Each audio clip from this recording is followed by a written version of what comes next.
Bonjour à toutes et bonjour à tous, c'est Sheridan. Eh bien, je vous retrouve aujourd'hui pour vous parler d'un jeu qui s'appelle Relic, et ouais, issu de l'univers de Warhammer 40 000 et largement inspiré au niveau de ses mécaniques. En fait, c'est pas une suite, mais c'est donc inspiré au niveau de ses mécaniques par Talisman. Je ne sais pas si vous connaissez ce jeu, mais voilà, Relic, transposer les mécaniques de Talisman dans l'univers de Warhammer 40 000. Alors, c'est un jeu pour 2 à 4 joueurs, édité par FFG, donc pour l'édition anglaise, et traduit par Edge, voilà, lorsqu'ils existaient encore. Voilà. Alors, l'auteur du jeu, c'est John Goodenough, donc, d'après Talisman, un jeu de Robert Harris.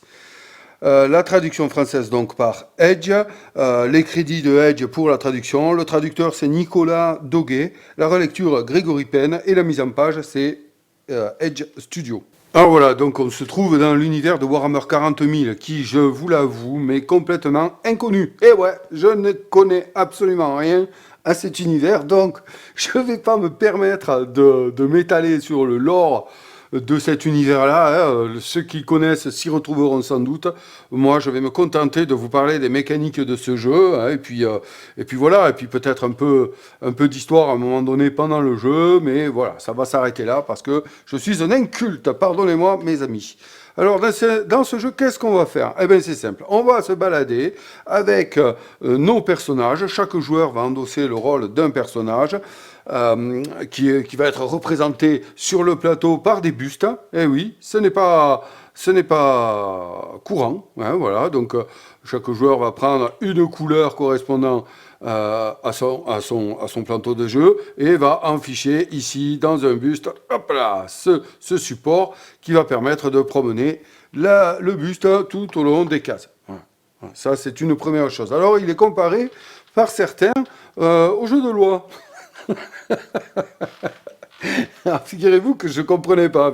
Qu'est-ce qu'il raconte? C'est pas un jeu de loi, ça. Oui, bon, ok, d'accord. Alors si, après y avoir joué, l'avoir connu, simplement, je pense que c'est parce que les déplacements de nos bustes, là, de nos héros, vont se faire avec un lancement 2D ici, et on se déplacera soit vers la gauche, soit vers la droite en partant de notre buste, du nombre de cases indiquées par le dé. Puis on s'arrête et on fait l'effet de la case sur laquelle on s'arrête. Voilà. Et tout ça ayant pour but de nous amener en tournant comme ceci tout autour du plateau sur la dernière case scénario ici qui va nous confronter à l'ennemi de la partie. Voilà en gros, hein. Celui qui vaincra l'ennemi, eh bien, aura gagné la partie. C'est ça le principe. C'est ça le principe du jeu. Alors, le plateau de jeu est divisé en plusieurs parties. Alors, les premières parties les plus importantes, ce sont les secteurs. Alors, il y a le secteur extérieur, le secteur médian et le secteur intérieur. Le secteur extérieur, qu'est-ce que c'est? C'est ceci. Donc, c'est tout ceci, là, toute la bordure extérieure du plateau. Là, vous voyez, il y a des délimitations ici. Donc, c'est ceci, là, tout autour, là, hop, là, comme ça. Ça, c'est le secteur extérieur. Ensuite, nous avons le secteur médian qui est ici, qui est délimité par ceci et ici par ce liseré, là. Donc, voilà, le secteur médian, c'est ceci, là, tout autour. Voilà, qui fait le tour, ici. Et ensuite, le secteur intérieur, c'est ceci, là. Voilà, qui va se différencier des deux autres secteurs de par la façon de se déplacer à l'intérieur. Ensuite, chaque secteur va être divisé en zones. Voilà. Alors, qu'est-ce qu'une zone? Oui, j'ai laissé des cartes un peu partout, là. Parce que là, figurez-vous que je suis en train de me faire une partie, et puis en me faisant la partie, je me suis dit, tu vas en parler un peu. Voilà. Donc, on revient, chaque secteur est divisé en zones. Donc, les zones, qu'est-ce que c'est? Eh bien, c'est ceci. Voilà. Par exemple, ici, de là à là, vous avez une zone qui est appelée par un nom, ici, Monde Vierge de Serelica. Voilà. Chose importante à savoir, c'est que pour les secteurs médians et extérieurs ici, les cases des angles ne font pas partie des zones. Voilà. Donc une zone, c'est 1, 2, 3, 4, 5 cases pour ici. Ici, nous avons le monde ruche, ici. Donc là, c'est 1, 2, 3, 4, 5 cases. Ici, on ne compte pas les cases d'angle. Voilà. Et hop là, 1, 2, 3, 4, 5 cases ici. La case d'angle là-bas ne compte pas. Et 1, 2, 3, 4, 5 cases ici. Voilà, pour le secteur extérieur. Donc ça, c'est une zone et elle est nominative. Voilà, ici. Ça, c'est important de s'en rappeler parce que des cartes y font référence. On va en haut, là, dans le secteur médian. Le secteur médian, c'est pareil. C'est une zone qui est ici. L'angle ne compte pas. Donc là, c'est 1, 2, 3 cases. Ça, c'est une zone. Une zone du secteur médian. Ici, nous avons une autre zone du secteur médian. 1, 2, 3 cases. Ici. Voilà. Case d'angle ne compte toujours pas. Et ici, pareil, 1, 2, 3 cases. Vous voyez, la zone est nommée. Hein. Et par contre, en haut, là, eh bien, la zone, c'est tout ceci. Voilà. Voilà. Donc ça, c'est pour différencier. On a parlé secteur extérieur, médian, secteur intérieur. Ensuite, les zones de chaque secteur qui sont nominatives. Hein. Toutes les lignes sauf les cases d'angle. Et ensuite, chaque zone est constituée de cases. Vous les voyez, elles sont délimitées par ces traits blancs, là. Voilà. Ceci, c'est une case. Case, ici. Voilà. Case, case et case. Voilà. Et c'est partout pareil. Alors pour continuer sur le plateau de jeu, bon, c'est vrai que moi en tout cas, quand je l'ai ouvert et que j'ai déplié ce plateau, je dis boah, qu'est-ce que c'est tous ces trucs, je vais pas m'y reconnaître là, c'est un truc de fou. Hein. Donc bon ben vous en faites pas franchement, en final quand on comprend le jeu, ben, c'est très simple. Hein. Chaque case a ses particularités, ses zones de texte ou alors ces icônes de menace ici, ça ce sont des icônes de menace et puis ben, quand on se rend sur une case, on applique dans un certain ordre les choses à y faire, et puis c'est au joueur suivant. Hein. Donc il n'y a pas grand-chose, il ne faut pas avoir peur. Voilà, moi, là, simplement, la chose que j'ai fait, c'est que quand on est, par exemple, dans mon sens ici, vous voyez que là, on peut lire, hein, on peut lire ici, on peut lire ici, tout ce qui est de ce côté, on peut le lire, ici, éventuellement, sur les côtés, on peut le lire, mais ce qui est en face, là-bas, c'est vers un joueur qui serait éventuellement en face. Donc là, on est à l'envers. Donc moi, ce que je me suis fait, si vous voulez, si ça vous intéresse, je vous le mettrai à disposition. J'ai noté toutes les cases, en fait, voilà, hein, par zone. Zone de texte du plateau, voilà, très bien. Secteur extérieur, j'ai mis toutes les cases, et c'est qu'il est écrit dans les cases, voilà, sur une page, voilà. Ensuite, on tourne. Voilà, je me suis fait le secteur médian ici, toutes les cases. Bon, là, c'est des annotations parce que je me suis trompé, bien sûr. Et ça, c'est pour le secteur intérieur ici. Voilà, on a toutes les cases. Comme ça, on n'a pas besoin de se tordre dans tous les sens. Et puis, là, derrière, j'ai fait pour les extensions, hein, c'est notamment les halls de Terra, où il y a un plateau qui va venir s'ajouter. Vous le voyez. Il est ici, là, voilà, ça c'est le plateau de Hall de Terra qui va s'ajouter sur le côté du plateau du jeu de base. Et bien pareil, secteur sol, j'ai mis toutes les cases. Et puis secteur du Palais Impérial, j'ai mis ici toutes les cases du secteur Palais Impérial. Voilà, ça c'est pour qu'on s'y retrouve. Je me suis dit, parce que sinon c'est injouable, là, hein. C'est injouable. Si les autres joueurs doivent nous lire là où on est, en fait, ça va donner plus ou moins des indications de ce qu'on recherche, bien qu'on soit condamné à aller uniquement sur les cases signalées à gauche ou à droite par le dé de déplacement. Mais bon, voilà, j'espère que je ne vous perds pas trop. Voilà, moi, la chose que j'ai fait. Donc, il ne faut pas se laisser impressionner par ce plateau de jeu. Hein. Quand on a compris comment se joue ce jeu, c'est très simple. Hein. On sait où on veut aller, et puis ben, on va essayer d'y aller. Alors, je vous rassure quand même, le jet de mouvement lié à ce dé peut être modulable. Voilà. Heureusement, parce que sinon, là, on casse tout, là. Allez, on va parler un petit peu du matériel du jeu. Alors, c'est assez simple. Hein. Le jeu arrive avec deux sortes de pions. Donc, les premiers, ce sont les pions d'influence. Les seconds, ce sont les pions charge. Voilà. Donc les pions d'influence, à quoi ça sert? Eh bien les pions d'influence, déjà, en début de partie, chaque joueur va en prendre 3. Là, hop, ça compte pas. Voilà, 3 points d'influence pour démarrer sa partie. Qu'est-ce que c'est? Ben en fait, c'est une sorte de monnaie. Hein. Alors ça va servir pour, la première chose, acquérir des cartes matérielles. Alors les cartes matérielles, on va les voir en détail, ce sont des cartes qui vont nous permettre d'avoir des armes, des armures, des casques, des gants, voilà, hein, qui vont nous donner des avantages. Donc ça va se payer en influence, chaque carte aura un coût. Et ensuite, la seconde chose, eh bien, c'est que ça va nous permettre de comboter avec des cartes du jeu. Voilà. Il va nous être demandé, soit, par exemple, moi j'étais tombé sur un gars corrompu, et puis pour arriver à le corrompre, il fallait que je paye une influence. Voilà. En gros, c'est ça.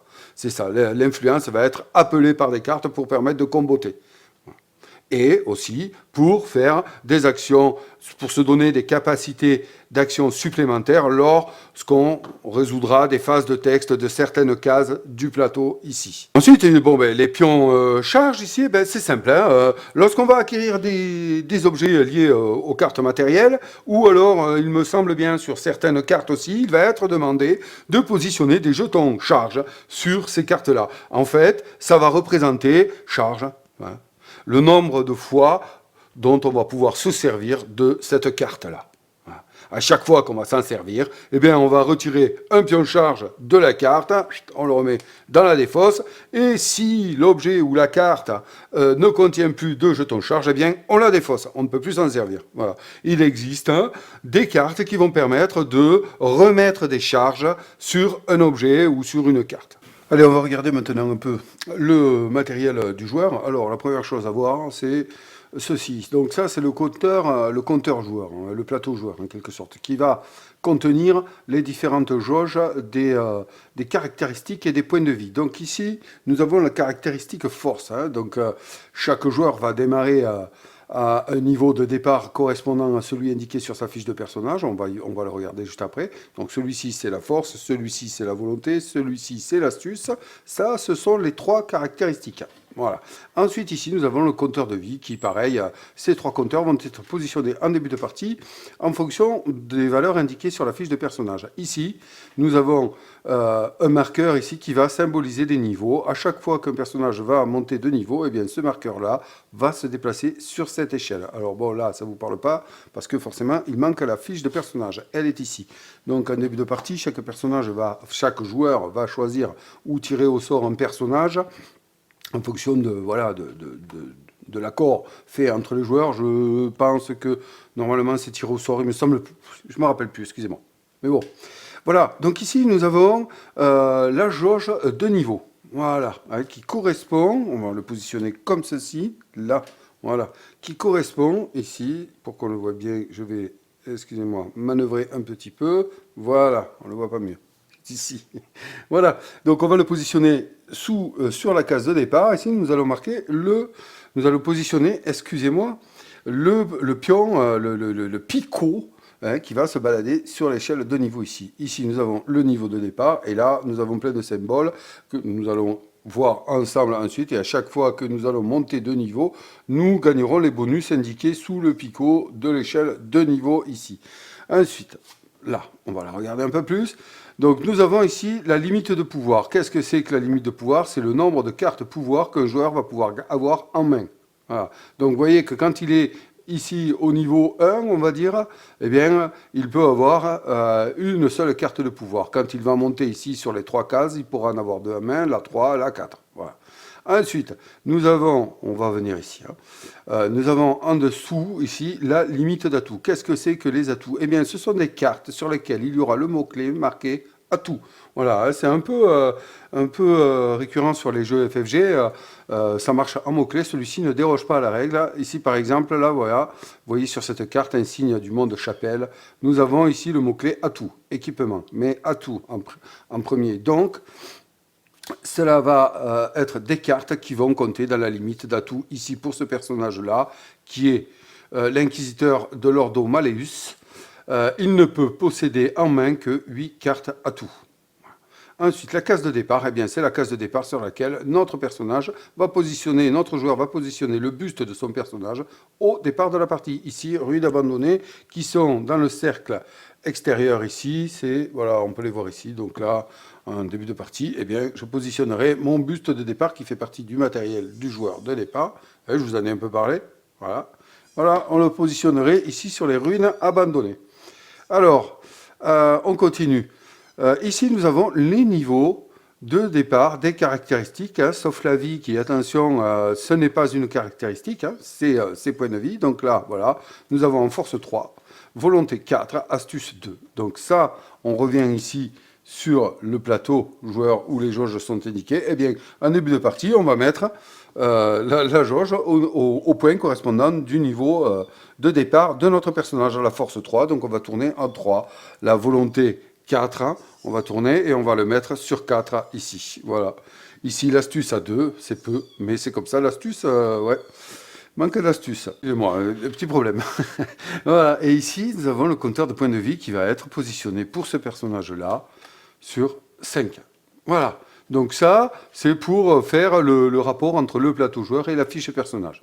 Ensuite, nous avons ici les capacités spéciales des personnages qui vont, elles, être résolues comment dire, comme des réactions. Hein, c'est-à-dire à condition que le déclencheur soit réel dans la partie, eh bien, on peut utiliser les capacités. Ici, au lieu de résoudre normalement votre phase de mouvement, vous pouvez vous rendre sur n'importe quelle autre case de votre secteur qui a au moins une carte menace ennemie. Carte menace ennemie, on va aller voir ça tout à l'heure, vous n'en faites pas. Vous pouvez ajouter 2 à votre résultat d'affrontement pour chaque ennemi démon qui participe à l'affrontement contre vous. Donc, mot-clé démon. Et ici, lorsque notre jauge de niveau atteindra une case contenant cet insigne-là, vous voyez, il est répété là, eh bien, vous pourrez choisir une de vos cartes corruption et la défausser. Voilà, ça, ce sont ses capacités propres. Alors, pour chaque personnage, ceci est différent. Ceci est différent, les capacités sont différentes, les limites d'atout, les cases de départ et les attributs de départ sont différents, ainsi que les points de vie. Voilà, ça c'est une bonne petite asymétrie qui compte dans le jeu par rapport au choix du personnage. Ensuite, chaque joueur va récupérer, ces pions-là, joueurs, voilà, qui sont au nombre de, on va les compter, 3... Et 3, 6, 7, 8, 9, 10. Voilà, 10. Et alors, ces pions-là vont servir tout au long de la partie pour poser des repères sur des cases dans le jeu ou pour poser des repères sur des cartes. Voilà, c'est pour marquer un peu ce qu'un joueur a fait ou n'a pas fait en fonction de ce qui lui a été demandé sur certaines cartes. On va regarder à présent les cartes, différentes cartes du jeu. Hein. C'est un jeu qui se joue avec beaucoup de cartes. Donc on va démarrer avec les cartes missions. Alors qu'est-ce que c'est que ces cartes missions? Les cartes missions, ce sont des cartes assez importantes dans le jeu, car elles vont permettre d'obtenir des avantages assez précieux et aussi des cartes reliques. Alors les cartes reliques, ce sont des cartes qu'on va voir après, mais il faut savoir que pour chaque joueur, pour pouvoir pénétrer ici dans le cercle intérieur et arriver à affronter l'ennemi final, eh bien, il va falloir, pour pouvoir y pénétrer, avoir au moins une relique. Or, une relique ne s'obtient qu'en réussissant 3 missions. Alors, je vais vous expliquer ce que c'est. Alors, voilà. Nous avons donc, sur chaque carte mission, un objectif, bon, un peu de fluff, hein, voilà, un objectif et une récompense. Donc, il nous faut absolument réaliser l'objectif. À partir du moment où l'objectif est réalisé, que ce soit n'importe quand pendant le tour d'un joueur ou même en dehors de son tour, il peut revendiquer la récompense immédiatement. Voilà. Alors, il gagne la récompense et ensuite il va la placer face cachée à côté de son plateau de jeu. Voilà. Il faut savoir que chaque joueur ne peut avoir qu'une seule carte mission active. Comment est-ce qu'on le voit qu'elle est active? C'est qu'elle est toujours placée face visible à côté de son plateau de jeu. Voilà. Ok? Donc, une fois qu'un joueur réalise les objectifs d'une carte mission, il gagne les récompenses de la carte mission et il la met face cachée à côté de son plateau de jeu. Vous verrez comment il peut en récupérer d'autres. Ça, il n'y a pas de souci. Une fois qu'un joueur possède 3 cartes mission réalisées, hein, voilà, eh bien là, il peut réclamer une carte relique qui va, comme je vous l'ai dit juste avant, lui permettre de pénétrer dans le cercle intérieur, mais qui va aussi lui donner des avantages très très importants, parce qu'une carte relique, c'est une carte très puissante. Donc, je vous le rappelle, un joueur ne peut avoir qu'une seule carte mission active, c'est-à-dire face visible, hein, mais il peut réaliser autant de missions qu'il le souhaite. Voilà, il peut en avoir 15 s'il veut, s'il y arrive. Voilà, mais une seule mission active. Si il venait à un moment dans le jeu à devoir piocher une carte mission, il la prend, mais s'il veut la conserver, eh bien, il est obligé de défausser celle qui est active et de remplacer celle qui vient de piocher en la mettant active, ici. Ça nous amène donc à parler des cartes reliques, ici, voilà, donc que l'on gagne uniquement pendant la phase d'expérience d'un joueur, ça fait partie des phases du tour que nous allons voir après, lors de la phase d'expérience, un joueur peut défausser 3 cartes mission qu'il aurait accomplies, donc placées à côté de son plateau joueur face cachée comme ceci, il peut les défausser et revendiquer une carte relique. Alors qu'est-ce que c'est? Les cartes reliques, eh bien, en gros, ce sont de puissants artefacts, voilà, qui vont, et d'un, lui permettre de pouvoir prétendre à rentrer dans le cercle intérieur, à commencer par cette case, et ensuite pouvoir évoluer dans le cercle intérieur jusqu'à aller affronter l'ennemi. Ça, c'est la première chose. Et la deuxième chose, eh bien, c'est que ça va lui donner des bonus extraordinaires. Voilà. Alors, comment est-ce qu'il fait? Il défausse donc ces 3 cartes mission accomplies. Il va prendre les 2 premières cartes, ici reliques du paquet. Il va les regarder. Il va choisir celles qu'il souhaite. Alors, c'est des gros avantages. C'est très puissant. Il faut les avoir, il faut les posséder. De toute façon, c'est obligatoire, comme je vous l'ai dit. Mais voilà, il faut savoir qu'un joueur peut posséder autant de cartes reliques qu'il le souhaite, qu'il le peut. Voilà, hein, s'il arrive à en obtenir 5, il en a 5. Il n'y a aucun problème là-dessus. Alors, elle se compose, vous voyez là, ici, hop, nous avons le nom de la carte. Là, ici, fragment de SCS. Ici, nous avons, voilà, par exemple, le mot-clé. Donc c'est un atout, rappelez-vous, la limite d'atout, à vérifier quand même, sur sa fiche de personnage que je n'ai plus, je ne sais plus où j'ai mis, bon, c'est pas grave, qu'il peut bien la prendre, hein, sinon il serait obligé de défausser un atout ou ne pas la prendre. Donc voilà, nous avons ces mots-clés ici, et ensuite, ben voilà, là nous avons les bonus. Votre valeur de vie initiale est augmentée de 4. Lorsque vous acquérez cette relique, gagnez 4 points de vie, c'est super fort, voilà, par exemple, ok.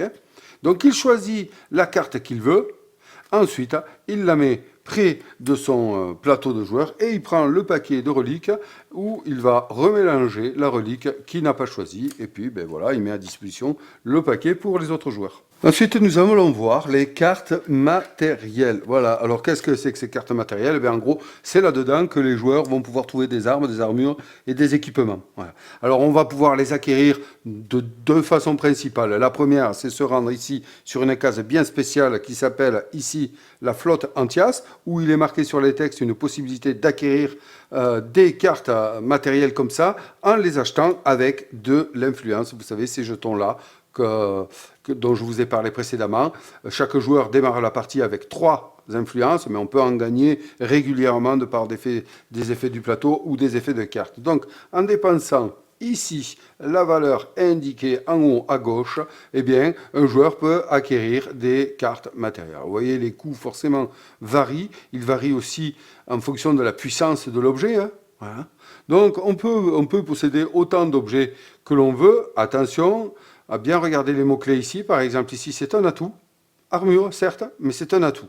Voilà. Donc, limite d'atout sur la fiche de personnage, hein. Voilà. C'est marqué atout, atout, atout, atout, atout. À tout cœur, à tout trèfle, à tout pique, comme vous voulez.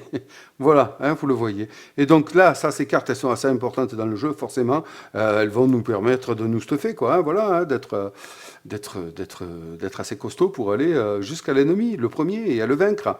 Alors vous voyez ici qu'il est marqué charge, par exemple. Vous vous rappelez des jetons charge? Eh bien, si ce joueur acquiert cette carte, il va dépenser 2 influences, et quand il va l'acquérir, il va la poser à côté de son plateau joueur, avec 3 jetons charge posés dessus.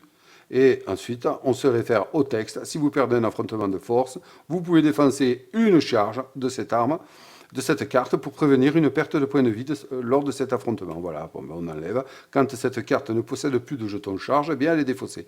Alors, est-ce qu'elle marche toutes avec des charges? De mon souvenir, non. Voilà, par exemple, ici, ça, c'est un bonus permanent. Lors d'un test de caractéristiques, de compétences, excusez-moi, eh bien, on gagne 1 dans cette caractéristique-là. Voilà, et ainsi de suite. Donc elles apportent toutes des bonus assez intéressants, autant en affrontement qu'en test de compétences ou en protection, comme vous avez vu ici. Donc là, certaines choses que je viens de vous dire ne vous parlent pas, c'est pas grave, on va y venir après.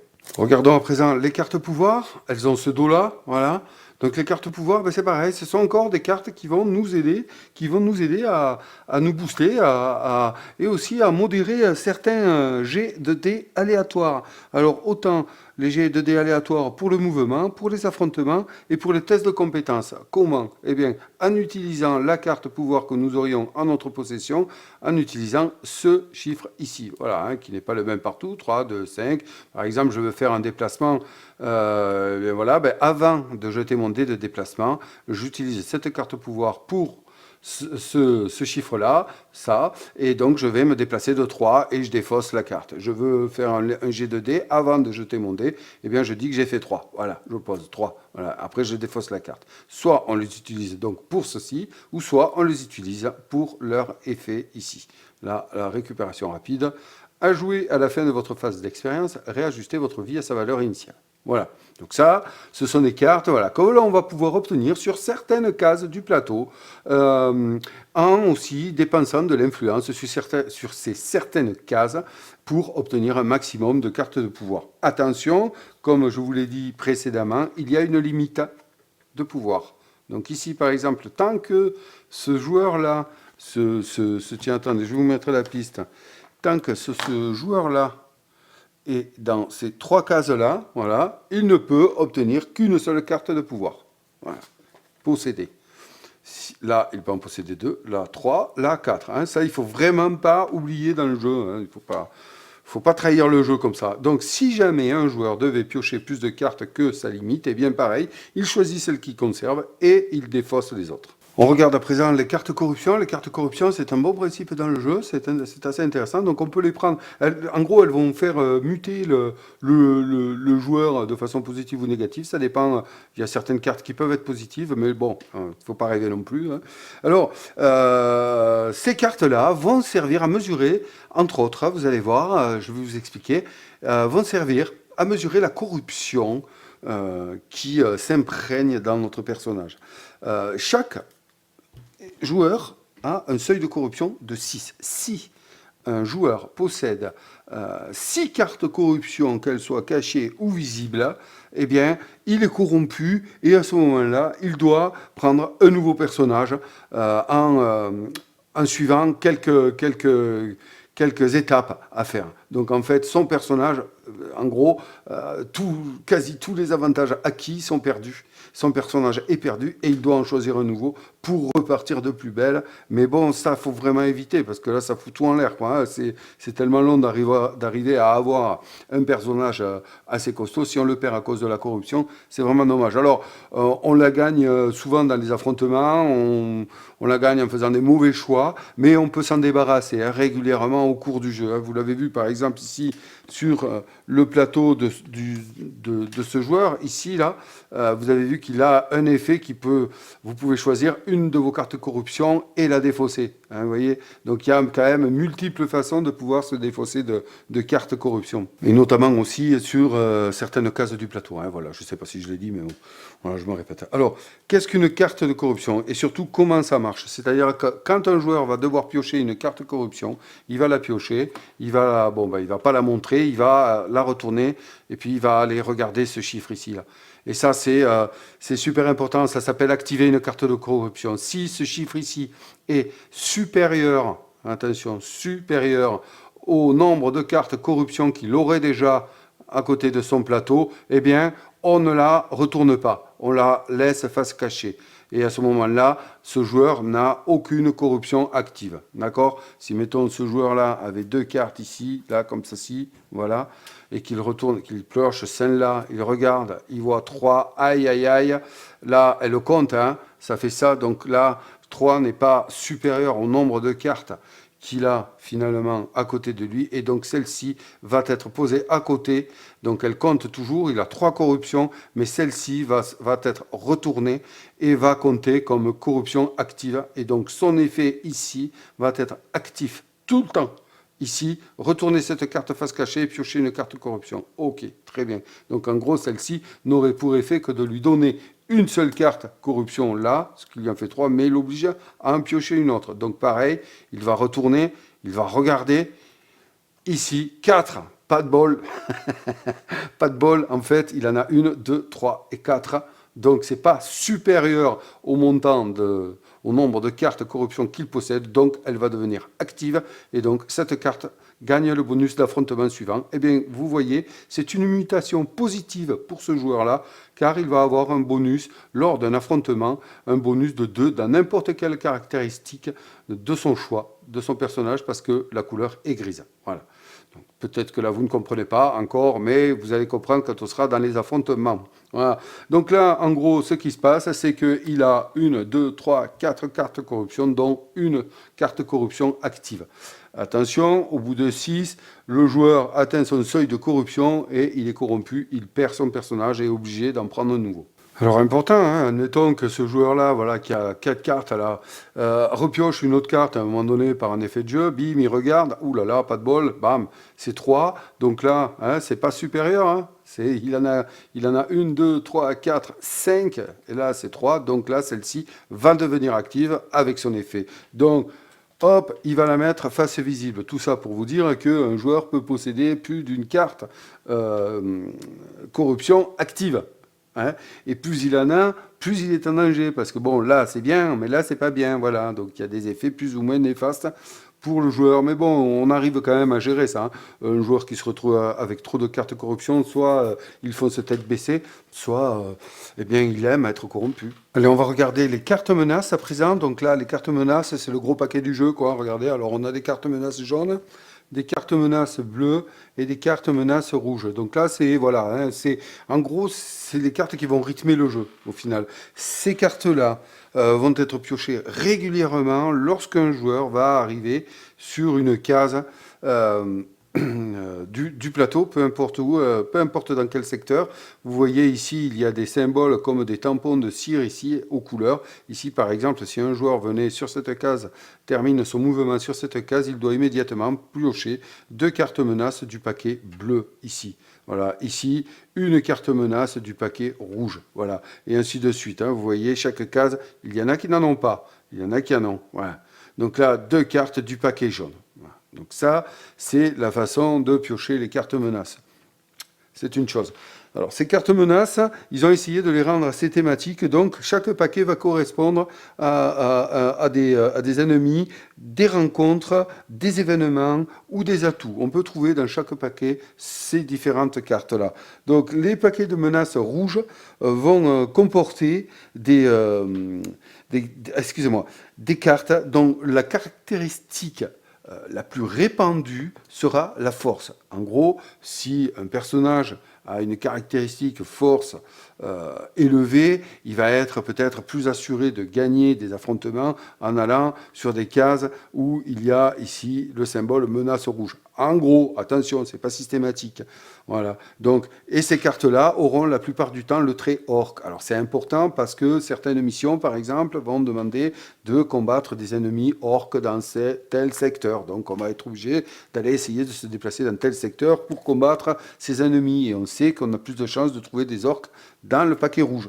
Le paquet menace bleu, lui, va, comme sa couleur, hein, vous voyez, ça va surtout taper le trait volonté. Donc voilà, toujours pareil, si on est assez costaud en volonté, ou alors si on ne l'est pas, on va essayer de les éviter. Hein. Et puis, elles auront, au niveau des ennemis, le trait tyrannide. Donc toujours pareil, comme pour le trait orc, ici, le mot-clé, le trait... Hein. Si on doit combattre des ennemis tyrannides, voilà, bref, vous verrez que on va être amené à aller plus sur des cases comportant le symbole menace bleu. Et le paquet de menaces jaunes, elle, va être affiliée en majorité, attention, hein, c'est en majorité, c'est pas toutes, à la caractéristique astuce ici. Donc voilà, par exemple pour ce personnage, il va peut-être éviter au départ d'aller trop fouiner, d'aller trop se positionner sur des cases où il devrait tirer des cartes menaces jaunes. Hein. Voilà. Et ensuite, elles ont le trait Eldar. Voilà, donc tout ceci, ce sont des races. Hein. Pour ceux qui ne connaissent pas comme moi le jeu, j'ai compris que c'était des races. Bon, les orques, on s'en doute un peu hein, quand même. Tyrannide, donc orque, Tyrannide, Eldar. Alors on va regarder quand même un peu les cartes. Hein. Je vous ai dit, hein, donc chaque paquet contient des cartes ennemis, des cartes rencontres, des cartes événements et des cartes atouts. Voilà. Alors, ces cartes-là sont très importantes dans le jeu. Elles vont rythmer, si vous voulez, les phases d'action d'un joueur. Hein. Mais on va y venir tout à l'heure. Donc là, on va quand même regarder plusieurs cartes. Par exemple ici, comment est-ce qu'elles se composent. Vous voyez que là, on a tiré du jaune, du bleu, du rouge. Donc là, on est censé avoir de l'orque. Est-ce qu'on a de l'orque? Vous voyez que non. Là, par exemple, on a un ennemi hérétique. Voilà, il n'a pas le trait orque. Mais bon, ça, c'est pas grave. Donc ceci, ça va être sa force d'affrontement, nous y viendrons. Donc là, quand c'est rouge comme ceci, ça veut dire qu'il va attaquer comme décrit dans la description des paquets. Elle est rouge, donc elle va avoir surtout, elle va, excusez-moi, s'attaquer à la caractéristique force, ici. Là, on voit celle-ci, c'est 4, mais c'est 4 en astuce, en volonté, non, en astuce. Oui. Et ici, excusez-moi, hein, je perds un peu. Et ici, vous voyez, il n'y a pas de trait. Donc ici, ça ne sera pas un ennemi, je ne pense pas. Donc là, voilà, nous avons ennemi hérétique ici, avec éventuellement son effet qui aura lieu pendant l'affrontement. Hein. Ici, nous avons un ennemi, tiens, Eldar. Il nous avait dit qu'on avait des chances de rencontrer des Eldar dans le paquet jaune. Eh bien là, c'est le cas. Donc c'est un ennemi Eldar. 4 en affrontement en volonté. En astuce, excusez-moi, je ne mémorise pas encore. Et ici, nous avons son effet, par exemple ici, ajouter 3 au résultat d'affrontement de cet ennemi. Si cette carte a été piochée ce tour, si vous gagnez cet affrontement, gagnez une influence. Voilà, bon, peut-être que le premier texte ne vous parlera pas, mais tout à l'heure il va vous parler. Mais là, vous voyez qu'on peut gagner une influence ici. Voilà. Et ici, qu'est-ce que nous avons? Eh bien, nous avons un atout. Ben, tiens, c'est un allié que nous pouvons éventuellement récupérer si nous arrivons à gagner l'affrontement. Je vous ai dit que ces cartes rythment le tour du joueur. Vous allez comprendre pourquoi. On va les résoudre dans un certain ordre. Et maintenant, on va parler donc des phases du tour d'un joueur. Ça va vous amener à comprendre un peu mieux les cartes menaces. Alors, en fait, vous savez, vous avez compris que le but, c'est d'aller terminer ici et de vaincre le premier, l'ennemi qui se trouve ici dans le secteur intérieur. Donc, comment ça se passe? Eh bien, chaque joueur va effectuer son tour. Une fois qu'il aura terminé son tour, ce sera au joueur suivant, et ainsi de suite, et ainsi de suite, et ainsi de suite. Dans un tour, un joueur va devoir passer par plusieurs phases.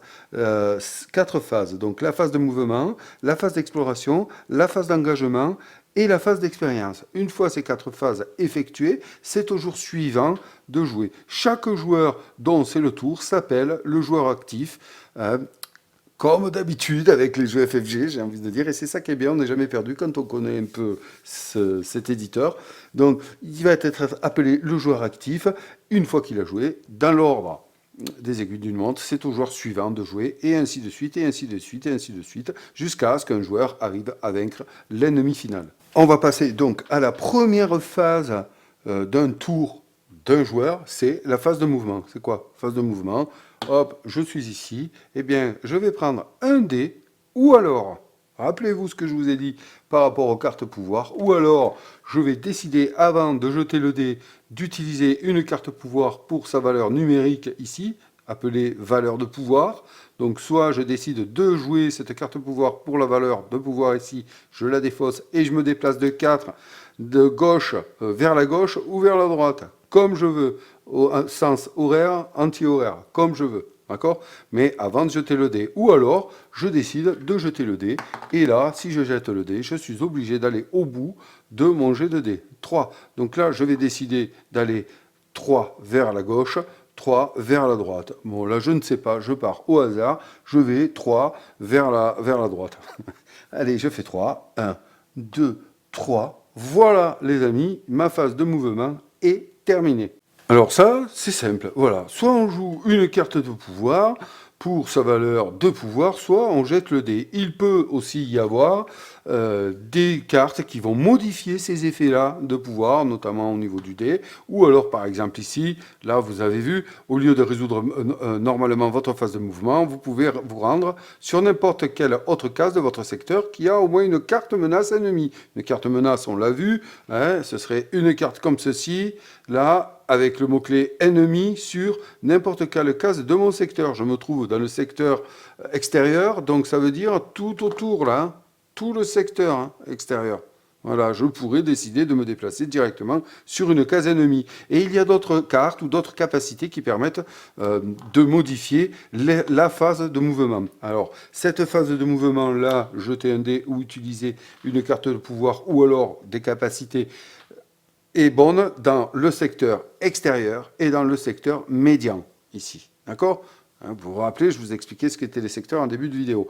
Lorsque un joueur va se trouver dans le secteur intérieur, à commencer, et c'est toujours par là qu'on commence ici, la faille Warp, lorsqu'un joueur va se trouver dans le secteur intérieur, il n'y a plus de dés, il n'y a plus de carte de pouvoir. Sa seule manière de se déplacer, c'est de case en case.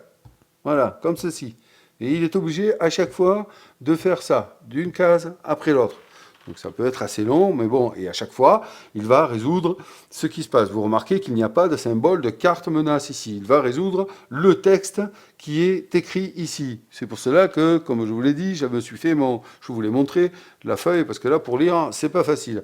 Et voilà. Donc ça, c'est la façon dont on se déplace dans le cercle intérieur. Les deux autres cercles vont avoir leur phase de mouvement avec soit carte de pouvoir, soit capacité, soit dés. Pour être complet sur le mouvement, parce que je pense que ça en fait partie, il faut voir comment est-ce qu'on fait pour monter de secteur en secteur. Hein. C'est quand même, il ne faut pas déconner. Donc, quand on est dans le secteur extérieur ici, donc c'est tout ce qui borde là, le contour du plateau, hein, tout autour, il y a 3 endroits qui nous permettent de passer au secteur médian. Il y a ici la flotte Antias. Alors en fait, ce sont des cases d'angle. Vous voyez ici, il y a un vaisseau. Voilà. Donc de cette case, on peut aller ici au monde de Chapelle-Antian. Voilà. Ce qui nous permet de passer du secteur extérieur au secteur médian ici. Nous avons là-bas, je n'ai plus le nom en tête, hein, c'est l'envoyé chevalier, je ne sais plus, mais qui lui aussi, cette case d'angle, va nous permettre de monter et de nous retrouver ici, à la forteresse noire, dans le secteur médian. Et il y a aussi, ici, à droite, là, le sanctuaire Saint-Antias qui va nous permettre de monter ici à l'Apothécarium Cépha. Voilà, ici, dans le secteur médian. Il n'y a que ces 3 endroits qui vont nous permettre de monter dans le secteur médian, ici. Il y a aussi des possibilités de monter grâce à des cartes, ici, grâce à des cartes portail oubliées qui auraient été positionnées par des faits de jeu sur des cases, ici, du secteur médian, et qui nous permettraient de les emprunter pour aller nous rendre directement sur ces cartes-là. Mais ça, vous le découvrirez en jouant. Alors ça, c'est la façon de monter du secteur extérieur au secteur médian. Si on voulait redescendre au secteur extérieur, il n'y a qu'une seule façon, c'est de passer par le Space Hulk ici, et de redescendre là, ici, vers le portail, vers la toile. Voilà. C'est la seule façon de redescendre du secteur médian au secteur extérieur. Voilà. Ensuite, quand on veut monter du secteur médian au secteur intérieur, eh bien, il n'y a qu'une seule façon, c'est de se rendre ici, sur la case du gardien de la faille, hein, et d'avoir forcément, je vous l'ai dit, une relique, hein, qui est obtenue en défaussant 3 cartes mission lors de la phase d'expérience du joueur. C'est la seule façon, ici, il y a un texte, hein, qui va nous permettre de passer dans le secteur intérieur ici. Une fois que nous sommes dans le secteur intérieur, eh bien, on ne peut pas redescendre. Car nous nous sommes engagés sur la voie qui va nous mener à l'ennemi. Bon, ici, ça, c'est le premier ennemi, il est facile. Hein. Il n'y a pas d'ennemi à combattre. Hein. C'est juste que le premier arrivé sur cette case a gagné. Voilà. Hein. Mais attention, parce qu'à chaque fois qu'on va devoir se déplacer ici, il y a une sorte d'épreuve, vous savez. Voilà, c'est un long chemin vers le combat et on y laisse des plumes. Donc pour résumer, quand on est dans le cercle extérieur, on effectue soit cercle extérieur, excusez-moi, et cercle médian pour se déplacer lors de notre phase de mouvement. On utilise le dé, on utilise des cartes pouvoir ou on utilise des capacités. Hein, quand on est donc dans le cercle extérieur et médian. Quand on est dans le cercle intérieur, eh bien, on ne peut pas utiliser lors de notre phase de mouvement ni de dé ni rien. On est juste obligé de se déplacer d'une case et puis c'est tout. Et après, on fait une phase d'engagement. C'est la phase qui suit. Ensuite, si on veut se déplacer du cercle extérieur ici, hein, au cercle, il faut que j'arrête, du secteur extérieur au secteur médian, eh bien, on a les 3 cases, la flotte Antias, ici à droite, à gauche, pardonnez-moi, la flotte Antias. Ici, on a le sanctuaire de Saint-Antias. Et là-bas, on a, je ne sais plus, le chevalier, l'envoyé chevalier gris. Voilà, ici, là, qui nous permettent de monter au secteur médian. Si on veut redescendre du secteur médian vers le secteur extérieur, on a ici Space Hulk qui nous ramène vers le portail, vers la toile. Voilà. Et si on est dans le secteur médian et qu'on veut rentrer dans le secteur intérieur, nous sommes obligés de passer par le gardien de la faille pour arriver à la faille au warp ici, à condition d'avoir une relique et de dépenser tous nos points de mouvement pour nous rendre ici et faire la phase d'engagement ici. Une fois qu'on est dans le secteur intérieur, on ne peut pas redescendre. Alors maintenant, après la phase de mouvement, on va passer à la phase d'exploration. Donc c'est toujours le même joueur, il vient de se déplacer, bim, il est arrivé ici, mettons, voilà, il s'est téléporté, il est là. Il va passer à sa phase d'exploration. Donc il arrive ici, bam, qu'est-ce qu'il faut faire? La première chose à faire, c'est on va vérifier les symboles menaces. Il y en a ou il n'y en a pas. Les symboles menaces, je vous l'ai dit, c'est comme ces tampons de cire qui sont sur certaines cases. Ici, vous voyez qu'à côté, il n'y en a pas. D'accord? Bon, donc on vérifie s'il y a des symboles menaces. Eh bien, c'est maintenant qu'on va s'occuper de tirer les cartes menaces. Alors, première chose, on tire autant de cartes menaces qu'il y a de tampons et aussi de couleurs. Là, on va tirer une menace rouge, une menace jaune, une menace bleue. Et on va aller donc rouge. Alors attention, on les tire, on peut les regarder, il n'y a pas de souci. Donc une jaune, une rouge, hop, voilà, et une bleue. Donc on peut les regarder, il n'y a pas de problème, mais attention, on ne les résout pas maintenant. Voilà, on va les résoudre ensuite quand elles seront installées sur le plateau. Donc ce qu'on fait, c'est qu'on les pose là sur la case. Et oui, ça cache un peu tout, mais c'est pas grave, on va s'occuper de les résoudre. Alors moi, ce que je fais, c'est que voilà, comme d'hab, je me mets des petits trucs comme ça, voilà. Bref, là, pour l'explication, on va les positionner comme ça, et puis ensuite, on va passer à la résolution des cartes de menace. Et là, on est toujours dans la phase d'exploration. Alors, une précision sur ces cartes de menace. Si il s'avérait qu'il y ait, par exemple, ici, déjà deux cartes de positionner, une carte de positionner, peu importe. Donc, quand moi j'arrive ici, que je termine ma phase de mouvement et que je passe à ma phase d'exploration, je regarde donc les cartes ici. Si, donc là je vais regarder lesquelles sont restées, il y a une bleue, une jaune. On me demande de piocher une bleue, une jaune, une rouge. Il y a déjà une bleue et une rouge. Eh bien à ce moment-là, je ne vais piocher qu'une jaune. Voilà. Et je vais la positionner ici.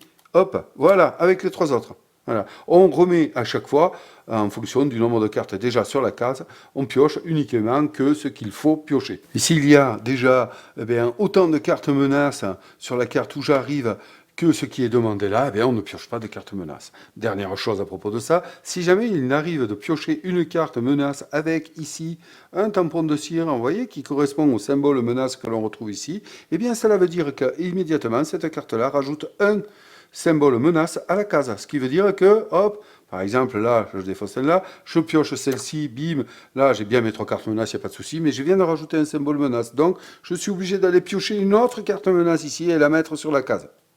Voilà.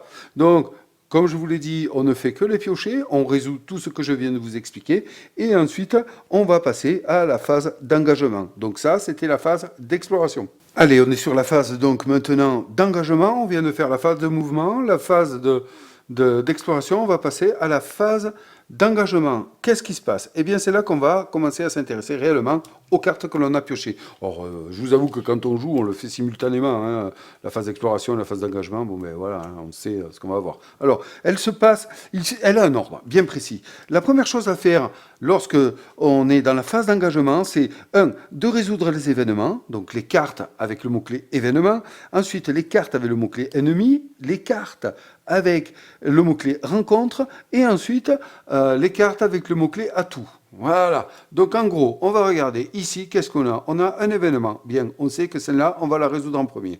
Ensuite, on a ici un ennemi. Donc les ennemis sont en second. Nous avons encore un ennemi et nous avons encore un événement. Bon, très bien. Là, malheureusement, ma pioche n'a pas été terrible. Je ne vais pas pouvoir vous montrer. Donc, je reviens magique. Bien sûr, un éventail de ce qui peut nous arriver. Donc là, nous avons, donc, on l'a dit, une rencontre. On a un événement, donc on sait qu'on va le résoudre en premier, celui-là. Moi, je me fais ça comme ça. Ensuite, on va prendre les ennemis.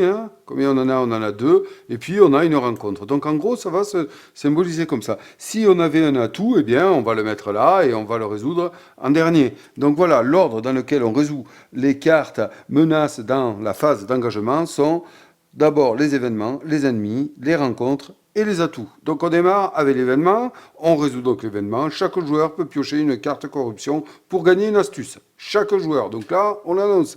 Bon les gars, si vous voulez piocher des cartes, si vous voulez gagner plusieurs astuces, vous pouvez piocher une carte corruption. Voilà. Vous voyez, les cartes corruption, je vous en ai parlé, voilà une manière d'en garder. Donc chacun fait son choix, tout ça. La carte, ici, est résolue, elle est défaussée immédiatement. Allez hop, on n'en parle plus. Maintenant, on va résoudre dans l'ordre donc les ennemis. Alors là, on a deux ennemis, ici. Voilà. Bon, eh bien, ça va nous amener à parler ici des affrontements. Alors un affrontement, qu'est-ce que c'est? Alors, lorsqu'on a deux ennemis comme ceci, qui ont, vous voyez, une caractéristique différente.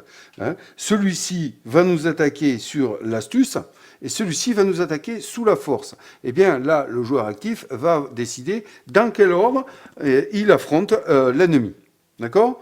Donc il peut décider de démarrer avec l'escouade, d'affronter l'escouade Vulcha, et ensuite, s'il arrive, hein, eh bien, il va pouvoir affronter les cultistes de la peste. Ça, c'est très bien. Admettons que là, pas de bol, bim, il se pioche ceci, eh bien là, il serait obligé d'affronter ces deux ennemis ensemble qui vont, eux, associer leurs caractéristiques. Hein, donc là, c'est pas 3 ni 1, c'est 4. Et ensuite, il pourrait décider d'affronter celui-là. Donc il choisit d'affronter soit ces deux en premier, soit lui tout seul.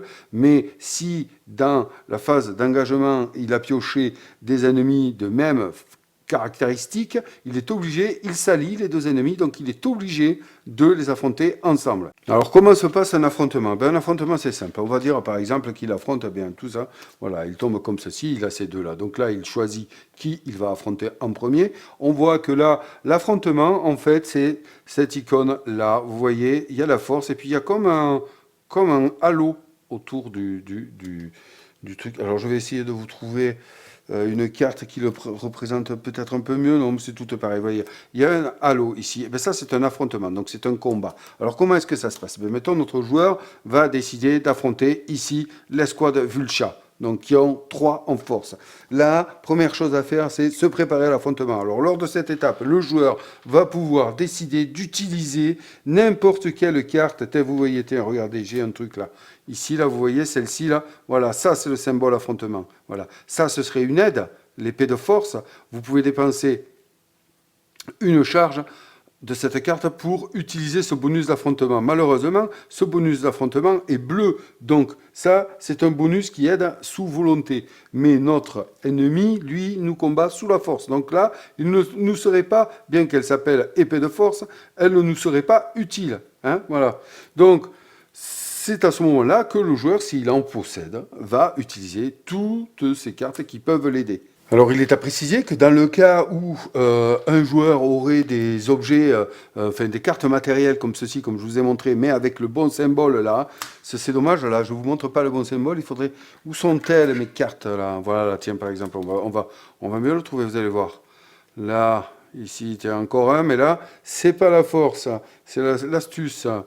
Eh bien, dis donc, bien, pas tant que ça. Ça, c'est le bon symbole, mais vous voyez qu'il n'y a pas le halo qui est représenté lors de l'affrontement. Ça, c'est une carte qui va aider sur un bonus de compétence, un test.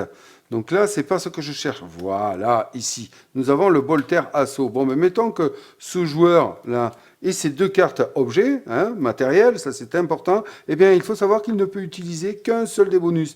Que ce soit, il ne peut utiliser qu'une arme ou qu'une armure. Donc là, vous voyez qu'il a 2 armes, mais il ne pourrait utiliser qu'un seul de ces objets. Voilà. Hein, donc là, il se donnerait 1+3. Voilà, c'est maintenant qu'il l'utilise lorsqu'il se prépare à l'affrontement. Et comme vous le savez, pour utiliser un objet, hein, là, il y aurait normalement 2 jetons charge ici. Bon, il y en a un qui est tombé.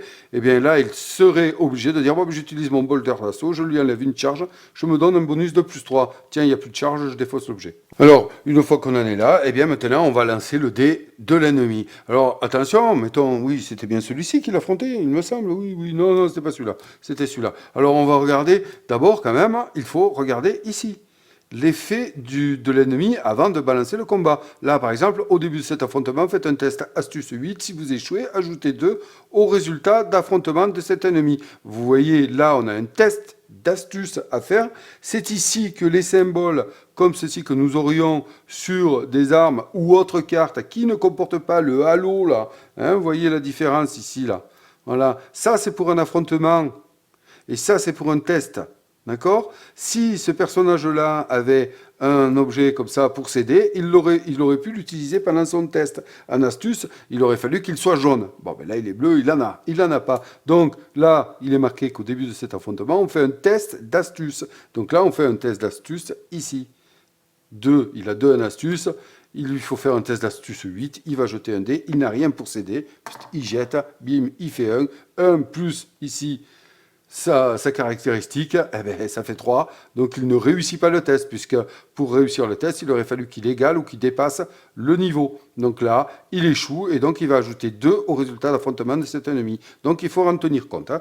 Et parfois, il y a d'autres bonus. Donc là, il est à 3 plus 2, puisque le test a été échoué. On jette. Donc c'est le joueur de gauche qui jette le dé pour l'ennemi. Hein. Alors hop, on y va, bim, on jette. Donc là, il est à 3 plus 3, 6, plus 2 du bonus ici, puisqu'il a gagné, ça fait 8. Donc là, notre joueur va devoir jeter maintenant son dé, utiliser bien sûr le bonus hein, qu'il a mis de côté pendant la phase de préparation. Hein, quand il s'est préparé, donc il a dit qu'il utilisait ici, donc il démarre déjà, il a 3. Il va jeter son dé ici, bim, voilà, il fait un 3, il est à 6.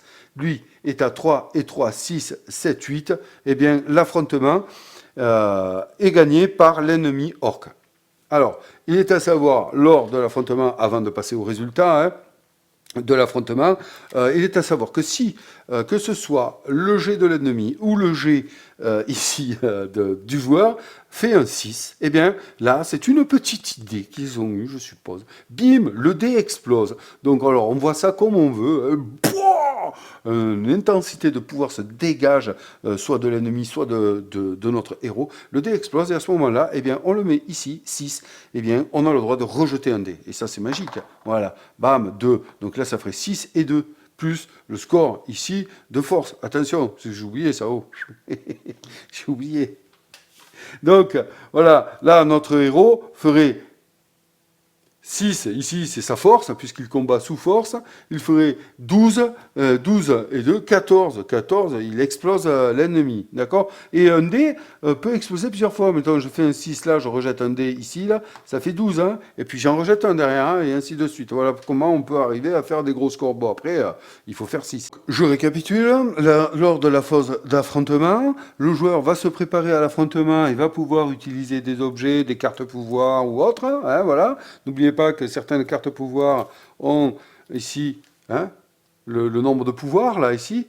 Donc on peut utiliser ça à ce moment-là. Hein. On peut dire non, mais je ne vais pas jeter le dé, moi je vais faire un 6. Hein. Et si on fait un 6, on peut exploser aussi avec une carte pouvoir. Vous savez, je viens de vous le dire. Donc il peut très bien faire ça, un 6 là, comme ça. Et puis derrière, il va rejeter un dé, hein, d'accord, quand il va jouer, puisque le 6 explose. Ça marche. Ça marche aussi avec les cartes de pouvoir. C'est important. Donc on va jeter, donc il s'est préparé. Ensuite, on va voir les bonus ici, comme on a vu ensemble. On va jeter le dé pour l'ennemi. Là, il fait 5 et 3, 8, plus 2, 10.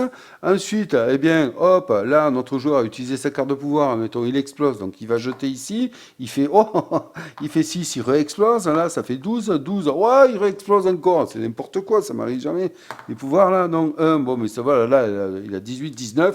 19 plus ça, ici, sa capacité de pouvoir, donc autant dire que là, il fait 25. Voilà, il explose l'ennemi. Alors, qu'est-ce qui se passe quand il explose l'ennemi? Eh bien, il va récupérer la carte ici, menace, et il va la prendre comme trophée. Ah, ça c'est bon. Et la valeur du trophée, ce sera bien sûr la valeur de base de l'ennemi. Ici, 3. Il aura une valeur de trophée. Et ça, mémorisez-le, on va s'en servir tout à l'heure pour la phase d'expérience. Donc ça, il va la poser, comme ça, à côté de son plateau de jeu. Alors ça, c'est si le joueur dépasse le score, la valeur d'affrontement ici, de l'ennemi. Dépasse, hein. Il faut dépasser, pas égaler. Ensuite, si jamais c'est l'ennemi qui gagne, le joueur va perdre un point de vie, ici, pam. Là, voilà, donc il était à 5, il passe à 4 dans ce cas-là. Et ça va mettre fin à sa phase d'engagement. Je vous rappelle que sa phase d'engagement, il y avait 3 étapes. C'était 3 étapes, 4 étapes. C'était 1, résoudre les événements que nous avons fait. On est dans la phase d'engagement. Affronter les ennemis, nous y sommes. Et ensuite, derrière l'affrontement des ennemis, il restait résoudre les rencontres et acquérir les atouts. D'accord? Donc là, ça met fin à sa phase d'engagement. Ça veut dire que il ne pourra pas résoudre les cartes rencontres qui étaient sur sa case et il ne pourra pas résoudre l'acquisition des atouts. Et ça peut être vraiment énervant, hein, parce que là, par exemple, on avait une belle épée en atout, on avait une rencontre à faire, et bien non, on va pas pouvoir les faire parce qu'on vient de perdre l'engagement.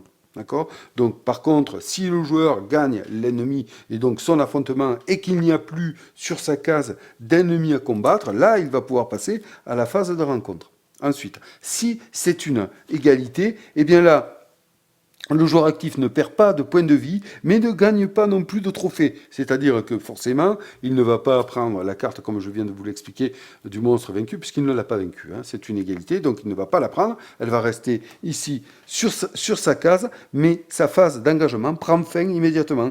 Et la carte ennemie, comme je vous l'ai dit, va rester là. Donc là, en fait, la seule façon de poursuivre sa phase d'engagement, c'est de gagner l'ennemi. Alors maintenant, donc, événement passé, affronter les ennemis passés. Donc là, le joueur va passer à la résolution des cartes rencontres qui se trouveraient éventuellement sur sa case.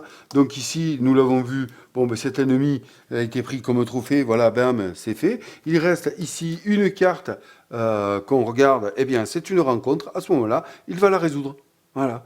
Et il va résoudre toutes les cartes rencontres qu'il y aurait sur sa carte, sur sa case. Maintenant qu'il n'y a plus d'ennemis, il peut le faire. Il peut passer aux rencontres.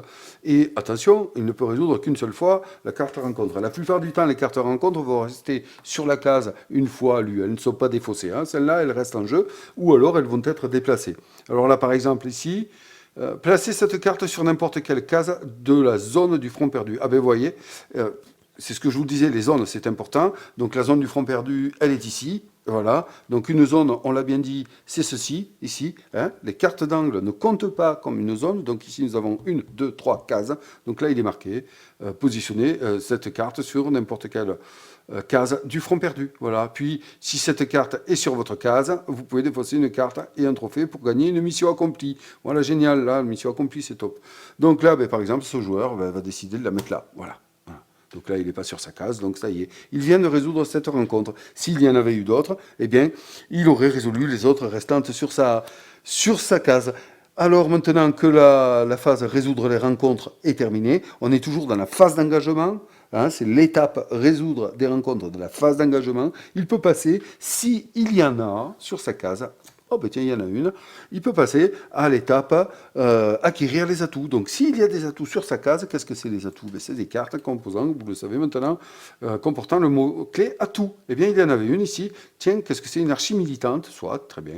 Vous pouvez dépenser une influence pour utiliser le bonus d'affrontement suivant. Vous voyez, l'influence, encore une fois, on y revient, c'est une monnaie. Donc il l'a comme allié, il lui montre qu'il est influent, et bien elle va l'aider. Elle va lui donner 2. Là, vous voyez que ça, c'est un affrontement. Hein. Il y a le halo à côté, là, denté, là, un peu, là.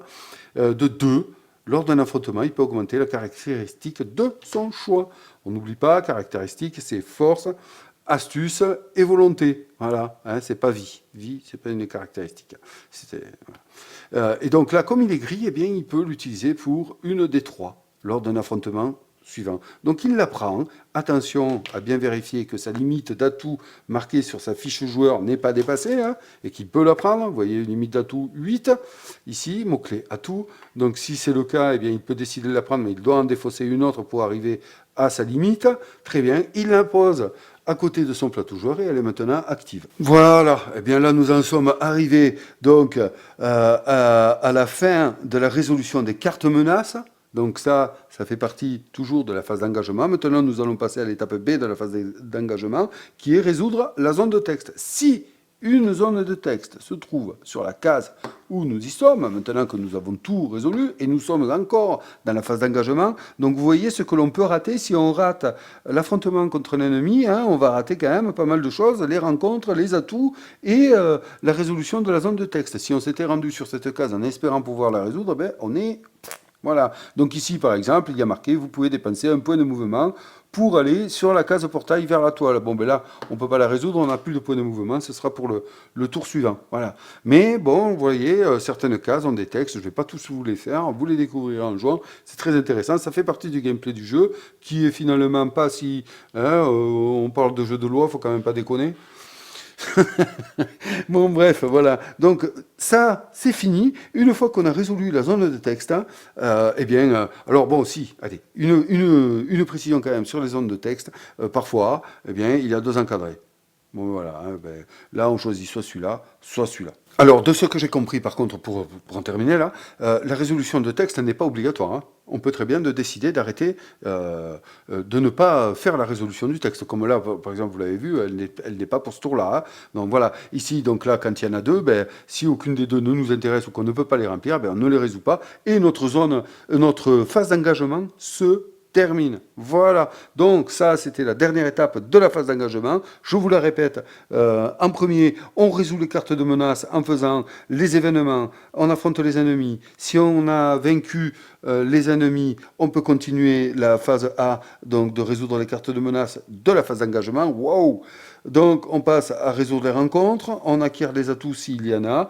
Une fois ça fini, eh bien on passe à la résolution du texte sur la case où nous sommes. Voilà. Et ceci, c'est la phase d'engagement.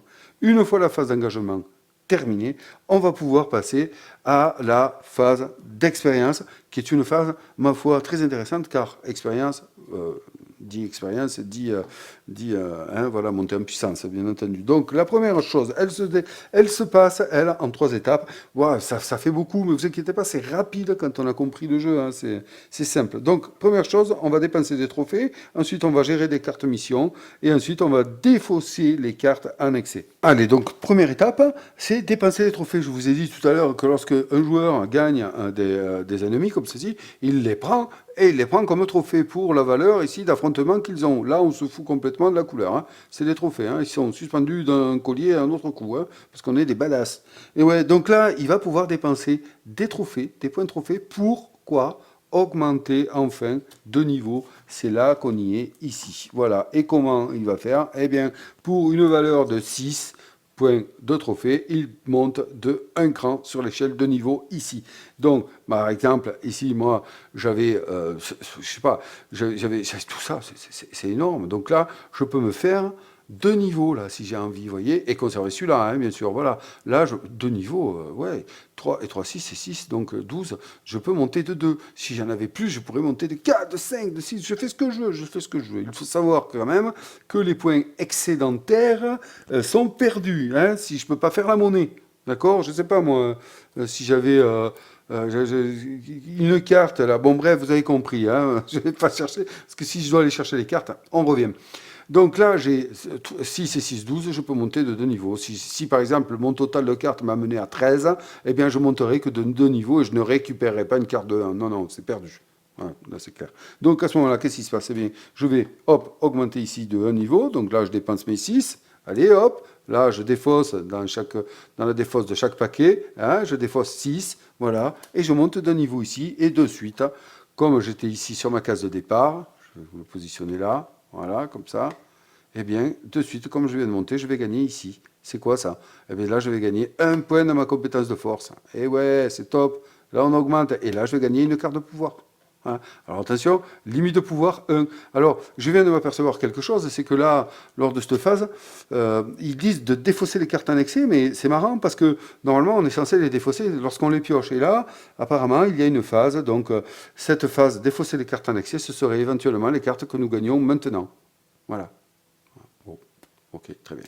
J'espère que je suis clair, que je ne vous embrouille pas trop. Donc là, on est là, on vient de monter de niveau, on gagne 1 en force et une carte pouvoir. Et comme j'avais encore un trophée, je peux le dépenser. Si j'en ai envie, bim, je le dépense, je le défausse. Il a une valeur de 6 et bim, je monte de 1 de niveau ici. Voilà. Et là, je me gagne 1 en volonté et 2 points d'influence que je vais chercher dans la réserve. Ici, 2 influences que je mets par devers moi. Et voilà. Et ainsi de suite. Ma limite de pouvoir étant toujours de 1. Mais vous voyez, hop, là, je vais passer à 2, et ainsi de suite. C'est comme ça qu'on augmente nos caractéristiques ici, pendant cette phase-là, qui est pour moi très, très intéressante. Donc, la phase de dépense des trophées. Ensuite, on va passer donc à gérer les cartes missions. Et bien, c'est à ce moment-là, et uniquement à ce moment-là, qu'un joueur peut dépenser 3 cartes missions accomplies. Vous savez, je vous en ai parlé. Où est-ce qu'elles sont, mes cartes missions? Voilà, hein, ben, le joueur, là, il avait ces trois cartes. Là, il en avait plein, il avait même encore une active, là. Bon, ben voilà, là, il peut dépenser 3 cartes mission accomplies, c'est-à-dire face cachée, hop, les défausser et aller se piocher sa carte relique qu'il désire tant depuis le début de la partie. Donc sa carte relique, je vous l'ai dit, il va aller piocher ces deux cartes. Attendez, je cherche les cartes reliques là. Voilà, les voilà. Il va aller piocher les 2 premières cartes du paquet. Il va choisir celle qui l'intéresse. Mettons celle-ci. Hop, il va la mettre à côté de son plateau de jeu. Bim, il va se mélanger ça comme ça. Et il va remettre le paquet là. Et c'est là qu'il le fait. Uniquement là qu'il le fait. Voilà. Ensuite, une fois les missions gérées, eh bien, on va regarder si le joueur actif, donc celui qui est en train d'effectuer cette phase-là, a une mission active ou pas, hein, c'est-à-dire que s'il n'en avait pas, qu'elles étaient toutes face cachée, c'est à ce moment-là qu'il va pouvoir en acquérir une et la poser face visible. Elle va devenir sa mission active. Donc il va la positionner ici. Voilà. Et il va essayer de l'accomplir, ainsi de suite. Ensuite, on passe à la 3e phase de la phase d'expérience, où on va défausser les cartes annexées. Eh bien voilà, les cartes qu'on aurait gagnées là maintenant, hein, que ce soit celle-ci, ou que ce soit les cartes tout à l'heure gagnées, attendez, des cartes pouvoir, voilà, gagnées ici, eh bien c'est à ce moment-là que le joueur va se défausser pour revenir à ses limites indiquées sur sa fiche de joueur. Et bien voilà les amis, on a fait un peu le tour des règles, hein. Il y a des choses, je vous ai parlé des tests de compétences et tout, je peux rentrer un peu dans les détails, mais c'est pas nécessaire. Voilà un peu comment tourne ce jeu. Alors ensuite, bon, ben, il y a 2 points à regarder. Dernier point, c'est les joueurs vaincus. Alors un joueur peut être vaincu, et oui en effet, et comment il est vaincu? Ben, s'il arrive sur son compteur de vie, s'il arrive à 0, qu'est-ce qui se passe lorsqu'un joueur est vaincu? Eh bien, il doit défausser toutes les cartes pouvoir et tous les trophées qu'il possède. Ah oui, ça c'est embêtant. Donc les trophées, vous vous rappelez, c'est les ennemis vaincus, hein, qu'il aurait à côté de son plateau, et les cartes pouvoir, vous comprenez. Donc ensuite, il va perdre toute l'influence, donc tous les jetons là, influence qu'il aurait gagné pendant la partie, ben, il va les perdre. Il va réajuster sa vie à la valeur initiale indiquée sur son plateau joueur ici. Ici, ce serait, sur celui-ci, ce serait 5, donc il va réajuster sa vie. Hein, s'il en avait moins, ben oui, forcément, il en a moins puisqu'il est mort. Pardon. Donc il revient à son niveau initial et il va se... Excusez-moi. Et il va aller positionner son buste ici sur le sanctuaire de Saint-Anthias, ici, et non pas sur sa case de départ. Après, le joueur, hormis tout ce qu'il doit défausser, c'est-à-dire ses cartes pouvoir et trophées et perdre l'influence, il va garder tous ces autres pions et cartes. Alors si un joueur est vaincu pendant son tour, ben, son tour prend fin et puis voilà, et puis il recommence à la partie, voilà, à son prochain tour. Voilà, excusez-moi. Donc si un joueur, alors il peut y avoir des joueurs éliminés, c'est-à-dire partie finie. Alors ça arrive à cause des règles spéciales d'une fiche de scénario en gros. Hein, voilà. Donc, voilà. Et là, par contre, un joueur éliminé, ben, il défausse tout, il a perdu la partie, il ne peut pas gagner, c'est fini pour lui, il ne joue plus. Voilà. Ensuite, on a les joueurs corrompus. Hein, je vous ai expliqué, un joueur corrompu, c'est quoi? C'est un joueur corrompu, c'est un joueur qui arriverait à posséder 6 cartes de corruption. Alors, cette limite de 6 cartes peut varier en fonction de certaines capacités, hein, mais la règle, c'est 6 cartes de corruption. Si ça varie, c'est indiqué clairement sur des cartes joueurs ou par d'autres bonus. Voilà. Donc, qu'est-ce qui se passe quand un joueur est corrompu?